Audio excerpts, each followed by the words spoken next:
গত বছরের শেষের দিকে জিসিসির একক ভিসা পুরোপুরি কার্যকর হওয়ার পরিকল্পনা থাকলেও তা এখনও বাস্তবায়িত হয়নি। বরং এই ভিসার সুবিধা চালু হতে আরও বিলম্ব হবে বলে ইঙ্গিত দিয়েছেন ওমানের ঐতিহ্য ও পর্যটন মন্ত্রী সালেম আল মাহরুকি। শুরা কাউন্সিলে দেয়া এক বক্তব্যে তিনি জানান, নিরাপত্তা এবং সরকারি সংস্থাগুলির মধ্যে আন্তঃসংযোগের জটিলতার কারণে এখনই ভিসার সুবিধা চালু করা যাচ্ছে না।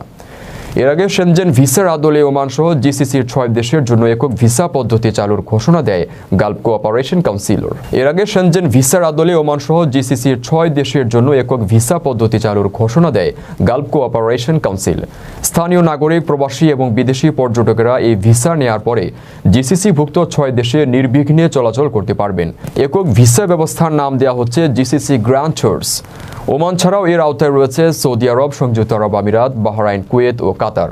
আমিরাতের অর্থনীতি বিষয়ক মন্ত্রী আবদুল্লাহ বিন তৌক আল মারি বিশেষ এই ভিসার উদ্বোধনী দিনে ঘোষণা দেন, নতুন এই ভিসায় 6টি দেশে 30 দিনের বেশি অবস্থান করা যাবে।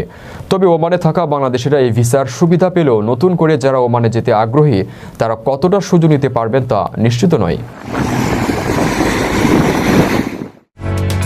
ওমানের সেরা রেট দিচ্ছে বাংলাদেশি প্রতিষ্ঠান গালফ এক্সচেঞ্জ। প্রিয়জনকে টাকা পাঠাতে আজই আসুন আমাদের যে কোনো ব্রাঞ্চে অথবা কল করুন স্ক্রিনে দেয়া নাম্বারে। গালফ এক্সচেঞ্জ, বাংলাদেশিদের প্রিয় এক্সচেঞ্জ।